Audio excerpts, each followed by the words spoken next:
Today we'll be talking about Helen and Newton Harrison. The collaborative team Helen and Newton Harrison, pioneers of the eco-art movement, have been producing collaborative investigations for almost 40 years. They work with biologists, ecologists, architects, urban planners, and other artists to uncover ideas and solutions which support biodiversity and community development. The Harrisons have completed many works of art, employing individuals and groups from all around the world, in order to create social change in ways that benefit the environment. They have focused on many different projects, including urban renewal, watershed restoration, and issues such as agriculture and forestry.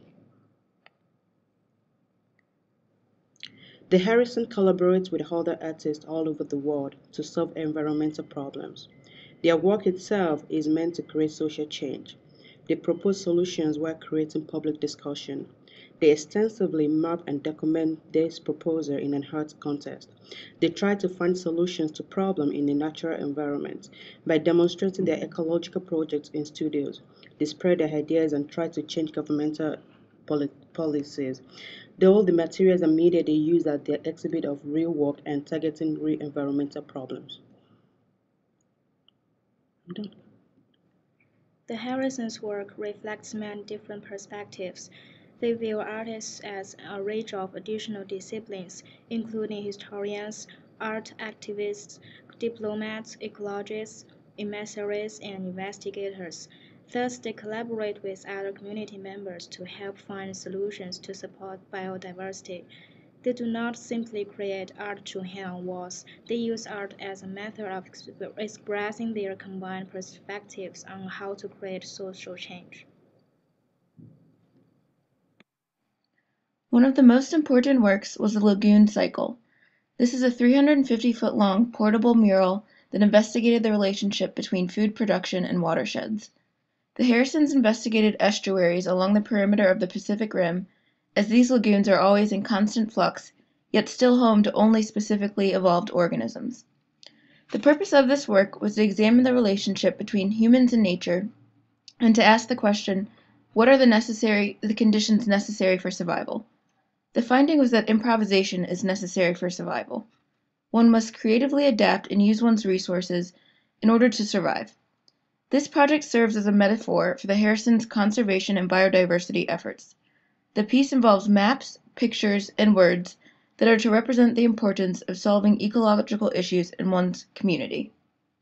Greenhouse Britain is another of Harrison's important works that discusses global warming from an artist's perspective. The work discusses what life might look like as water continues to rise. The artists discuss what new landscape might look like and how a city might defend itself. The installation includes a 13-foot-long representation of the island of Britain, projected above the mother shell rivers as they rise, and propose the question, how does one defend against the ocean's rise? The Harrison work in collaboration with Sheffield University and companies like APG artists and the Vertical Promenade to propose solutions to protecting against the rising water and reducing one's carbon footprint. The Lagoon project was dated 1974 to 1984. In addition to the Harrisons, ecologists, biologists, other artists, and community members worked on the project. Greenhouse Britain was dated 2006 to 2009. Greenhouse Britain is relevant today as Hurricane Sandy hits much of the east coast of America. The Harrisons' work shows a similar situation, as the artists responded to rising waters and reveal how to defend against them.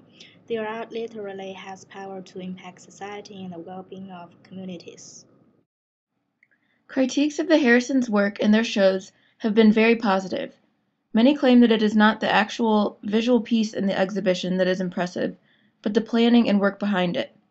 Many regard them as environmental activists as much as artists.